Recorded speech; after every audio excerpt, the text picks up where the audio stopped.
क्या आपने कभी सोचा है कि आपके अंतिम संस्कार के बाद आम तौर पर क्या होता है? कुछ ही घंटों में रोने की आवाज़ पूरी तरह से बंद हो जाएगी। रिश्तेदारों के लिए होटलों से खाना मंगवाने में जुटेगा परिवार। पोते दौड़ते और खेलते, कुछ पुरुष सोने से पहले चाय की दुकान पर टहलने जाते थे। आपका पड़ोसी यह सोचकर क्रोधित होगा कि हो सकता है कि आपके लोगों ने अनुष्ठान के पत्तों को अपने द्वार के पास फेंक दिया हो। कोई रिश्तेदार आपकी बेटी से फोन पर बात करेगा कि आपात स्थिति के कारण वह व्यक्तिगत रूप से नहीं आ पा रहा है। अगले दिन रात के खाने में कुछ रिश्तेदार कम हो जाते हैं और कुछ लोग करी में पर्याप्त नमक नहीं होने की शिकायत करते हैं।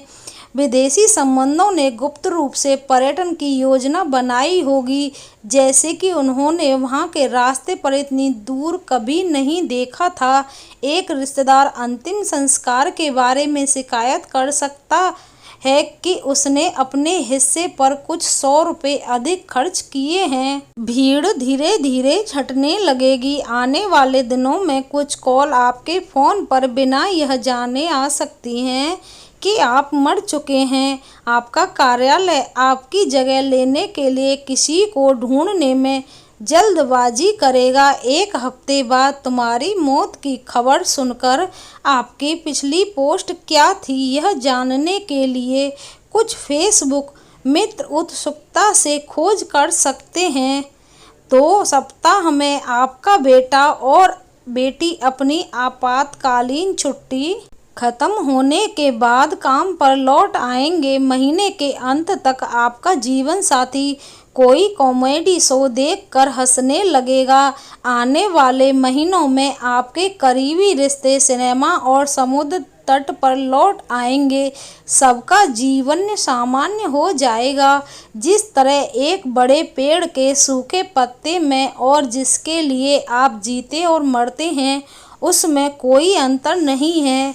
यह सब इतनी आसानी से, इतनी तेजी से, बिना किसी हलचल के होता है।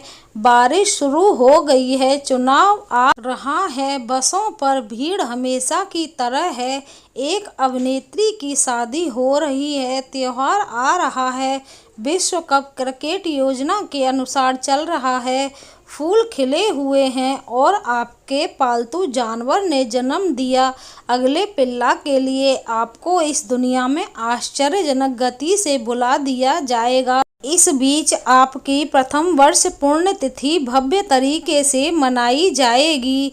पलक झपकते ही साल बीत गए और तुम्हारे बारे में बात करने वाला कोई नहीं है। एक दिन बस पुरानी तस्वीरों को देखकर आपका कोई करीबी आपको याद कर सकता है।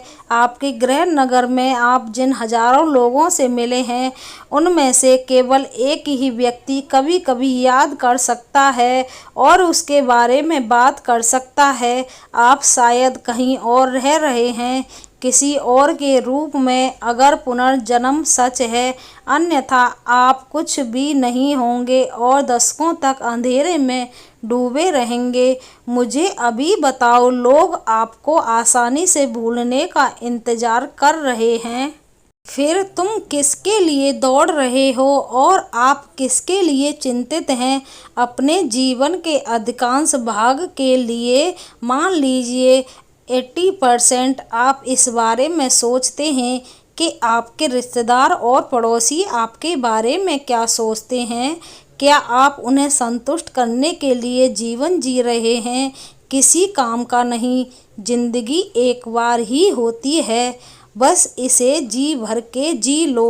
दोस्तों, यह वीडियो आपको पसंद आई है तो लाइक, शेयर, कमेंट करना। धन्यवाद।